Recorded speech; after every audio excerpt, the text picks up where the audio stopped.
Hello friends, welcome to the living room. Today I'm here to give the final product review of my third project, crochet project, which explains why I've had this large gap in posting crochet content, because I did not want to post this video before I gave it away as a gift. I'm gifting this blanket on Saturday, so let's go ahead and see how it turned out. Once again, it's a baby blanket, and when I started the project, we didn't know the sex of the baby. It turns out he's going to be a boy. So the colors were picked out to be good for either boys or girls, kind of a neutral color scheme. And it started out with me trying to do Tunisian in the round, and I really didn't like how that looked. It turned out looking like a spider web. So I decided to go for the interlacing technique. I'm not sure if I'm saying that right. And I really like how it turned out. And it's done in time, which is always nice. So let's look at it. So here it is. It's not crazy large, but it's obviously too large to include in a photo on my lap. We have the 4 different colors. We have the 2 greens and the 2 brown/pinks.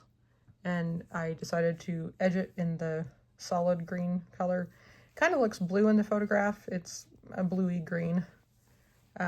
This is just a simple 2 rows of single crochet. And then these squares are done in honeycomb Tunisian crochet. And as you crochet them, like if this one's here and I'm putting this square in, I would be stitching into the top of this. When I get over here, I tie it into the side, back, tie it into the side, back. And that's how you join it together as you're stitching. So there was no make squares and then assemble blanket. The blanket was being assembled as I crocheted. So the front has a honeycomb texture, and the back is just the typical back of Tunisian crochet, which is very linear with your rows and everything. I like how it turned out, and it is definitely a good weight to the blanket. One of my concerns with making a baby blanket is making sure there's not a lot of little holes for little toes and fingers to get caught in, and I think this one is basically as good as you can get. There obviously are some holes if you start stretching it and messing with it, but just in general use, there shouldn't be that concern. I think it'd be a good blanket to lay on the ground and let the baby play on. There, as usual with crochet, there's little, ends of yarn sticking out, and I've tried trimming them as much as possible, but you just can't get away from that when you're working with multiple colors and with a blanket this size. So let me lay it out on the ground and we can look at it again. So here it is laid out. It does have a little bit of a slant because when you make it, you're making it on the diagonal. You're doing rows this way and then coming back and doing the next row. I did lay a regular size paperback book down as maybe a size comparison.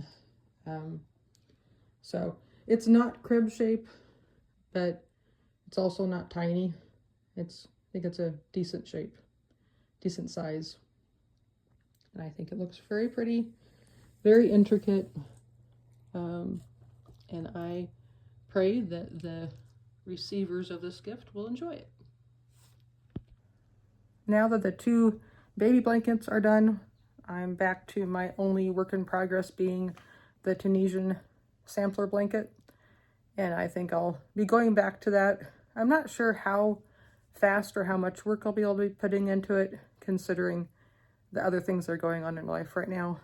But as I am able to complete squares, I still intend on posting videos. But like I said, I'm not sure how fast I'll be able to work on those projects. But at least this explains the absence of crochet content, because I did want this to be a surprise. So thank you for joining me today in the living room. I hope you have a wonderful day. And in the meantime, feel free to like and subscribe.